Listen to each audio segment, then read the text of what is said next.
What's up? It is a new era of FXK, ladies and gentlemen. You may be asking why I'm dressed up as Corey Taylor from Slipknot. Well, it's mainly because if I've learned anything from BreadTube, you don't need to know what you're talking about to be successful. You just need to pretend that you know what you're talking about while being dressed for the occasion. On today's episode of me, we are talking about metal music. Metal is to music what blue cheese dressing is to sauce. It's putrid and most people hate it, but hey, you give it the chance, and it goes pretty good with some buffalo chicken fingers.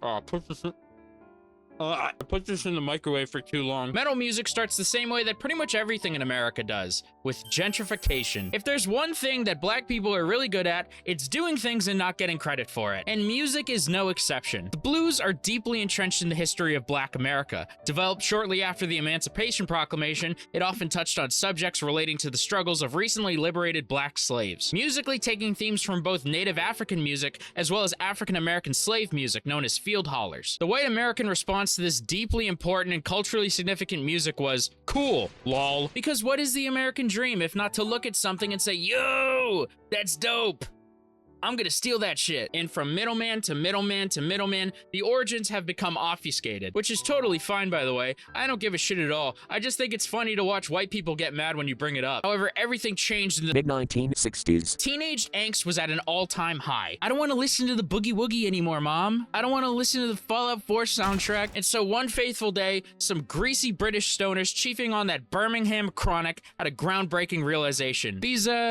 knobs here, I bet these shits do something. They turned up the treble, they turned up the gain, and just like that, metal was born. A brand new genre. There you go. It apparently doesn't fucking take much. I think you skipped over a pretty important part. What about rock and roll? Don't you think that's kind of important to the timeline of the story? Oh yeah, it is important. I just don't give a fuck. You know, metal music is unique in the sense that there are thousands of different subgenres, yet 95% of them are really bad and boring. Which makes sense because if I've learned anything from talking to people who like metal music, talent and individuality is not expected, nor is it demanded. And despite listening to and enjoying so many different genres of metal music, if there's one thing I like more than enjoying things, it's complaining about them. So rather than boring you with the history of metal because it's not really important to this video, I'm just gonna talk about different genres of metal and why I think they or their fans suck. Since I'm dressed up as Corey Taylor and the TikTok kids probably haven't gotten distracted by a shiny object yet, I'm gonna start off with nu metal. I want to say Paul McCartney called us shit knot. The pioneers of nu metal were Korn, and while they still stand out from pretty much every other nu metal band, their influence is clear, with many staples of their music being present in others, such as the use of down-tuned guitars, as well as many musical tropes from hip-hop,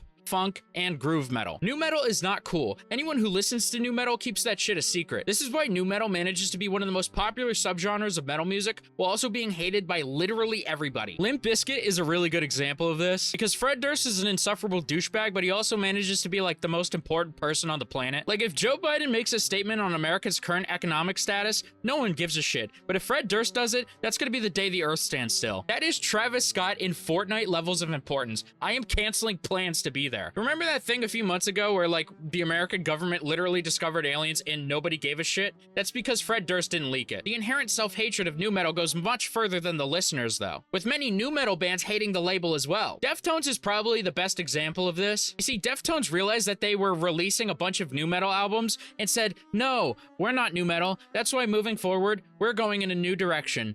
That isn't nu metal, because that's what bands that don't make nu metal do. Who gives a fuck what the genre is called? As long as Chino is moaning in my ears, my zipper's gonna be gunked with goo regardless. I just love his silly dance moves, okay? He got that MDMA swag. Rapping is also a huge part of nu metal, and a band that did this really well was Linkin Park. You see, rapping in modern metal is usually fucking terrible, and so many modern metal bands try to do it. The reason that Linkin Park was able to execute rapping so well in their music was because it felt necessary to the identity of the music, like they weren't just doing it for the sake of it. That's why even though so many of Linkin Park's songs have been memed to shit, they're still less cringy than bands like I Prevail. That's probably the worst thing that nu metal did, convincing a bunch of white dipshits that they could get away with rapping. Next up. I've been looking for you. Got something I'm supposed to deliver.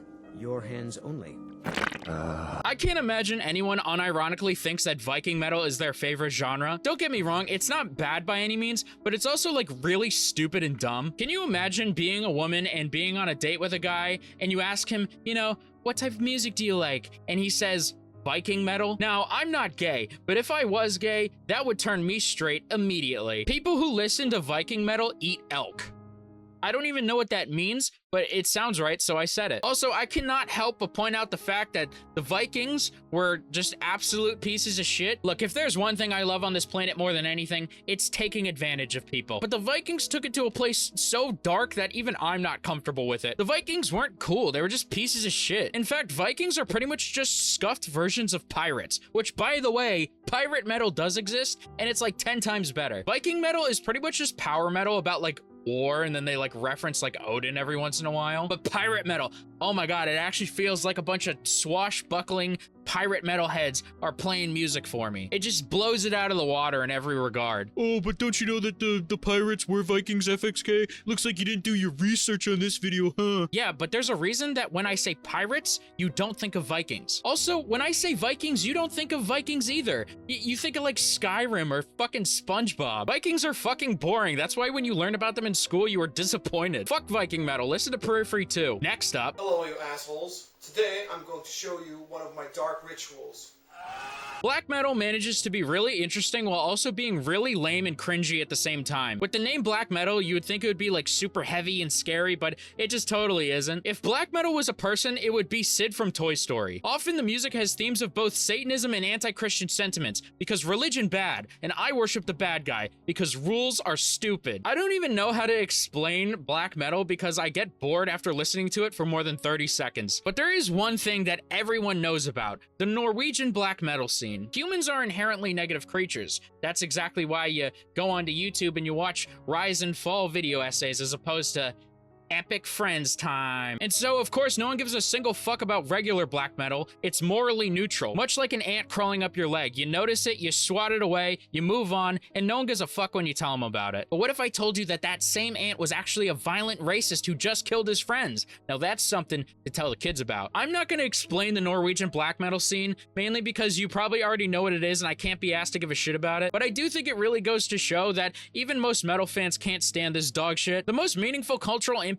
the genre has had is the fact that in the 90s, some neurodivergent Norwegian teenagers worshipped Satan and committed arson. Next up. Periphery sounds like young atonal Meshuggah. All they have is just brown out. Before I start this next section, I just want to inform you that I own 2 Periphery hoodies, so strap in. Also, I'm going to be encompassing Djent in with this section because fuck you, it's my video and I get to have fun too. Progressive metal is a genre that encompasses a wide variety of traits from different genres, all blended together under a metal roof, often utilizing odd scales, chords, and time signatures. There are no rules in progressive metal because when you make a progressive metal album, you always have the mentality of, fuck it, do what you want, someone will probably like it. You could say that it's like the free jazz of metal music. You'll probably get laughed at for that, but they also laughed at Jesus, and he was pretty high on the food chain. Progressive metal is essentially just autistic metal music, and if there's one thing normies love doing is bullying autistic people. And this is where I stand up for my people, okay? Stop fucking bullying us. We haven't done anything to you guys. Can you guys leave us alone? Everyone talks about prog snobs and Djent nerds like we're the fucking SS. Well, guess what, guys? You aren't that cool either. Most of them just want to talk about guitars and jacking off to John Petrucci's MasterChef. All we do is talk about gear. Like, we don't get laid, we don't have friends, and the worst part is, I'm not Misha Mansour, and I have to live with that fact. I'm just some random white dude with a YouTube channel and undiagnosed autism. My pronouns are he, because I will never be him, no matter how much I wish I was. People also complain because modern metal is becoming too Djent-coded, with its down-tuned guitars and technicality becoming a staple. Complaining about metal being too Djenty is like complaining that the meatballs in your spaghetti dinner are too delicious. Like, do you not want delicious meatballs? As a prog metal fan, the only thing that I love more than that 27-inch scale length is 2 succulent balls in my mouth. Speaking of balls, people also say that prog metal fans are gay. Well, let me pose a hypothetical question to you. If you're stuck on a deserted island for the rest of your life and the only people around you are dudes, you'd probably be gay too. Being a prog metal fan is the musical equivalent to being in prison. I'm stuck here, I'm not happy about it, but game is game, and pussy is pussy. Next up. Grindcore is the worst genre ever. Like, I'm not even talking about like metal. I'm talking about like all genres that exist ever. I'd rather listen to screaming and shitting and farting in a Walmart bathroom. Grindcore is what normies think of when you say heavy metal, which is it's a fucking travesty. If Viking metal is a gimmick, then Grindcore is a psyop. Grindcore was created by the government to scare normies away from metal, which, to be fair, judging the current state of metalcore and new metal communities, they were probably onto something. Every negative talking point that people say about other genres of metal is exactly what Grindcore is. Everything about Grindcore is fucking bullshit. I feel like it's the only genre that requires you to be insanely talented while also sounding like you have no clue what you're doing. The vocals are so incomprehensible to the point where if you try to read the lyrics while listening to the music, you will get lost. Like, I guaranteed you will. I don't even believe there are lyrics in the music. I think they just go into the studio, make random noises, and then write lyrics afterwards. Also, the lyrics are fucking stupid because it's usually just like hyper-violent, hypersexual, or more than likely both. But if that isn't enough to convince you that Grindcore is a gimmick, they also have another trope known as the micro song, which are songs that are just really short. So short, in fact, that there is no possibility of an actual listening experience at all. They're just there for the sake of it. If that's not what a gimmick is, then I don't know what is. The only thing I enjoy about Grindcore is reading the names of the songs because they remind me of the most tame things that I said to my friends on Xbox Live. Let's just say if I lived in Germany, I would be in prison right now. There are many more metal genres to talk about, but I don't have the time. I am dying in the suit, and if I stay in it any longer, I'm gonna see Jesus. Maybe I'll do a part 2. Maybe not, probably not, fuck you. Give me free money on Patreon, or maybe give me not free money by buying my merch, both linked in the description. Check back next Wednesday when I break into the Matrix and destroy the Red Pill. Like the video, subscribe for sex, and give me your money. Take care, guys.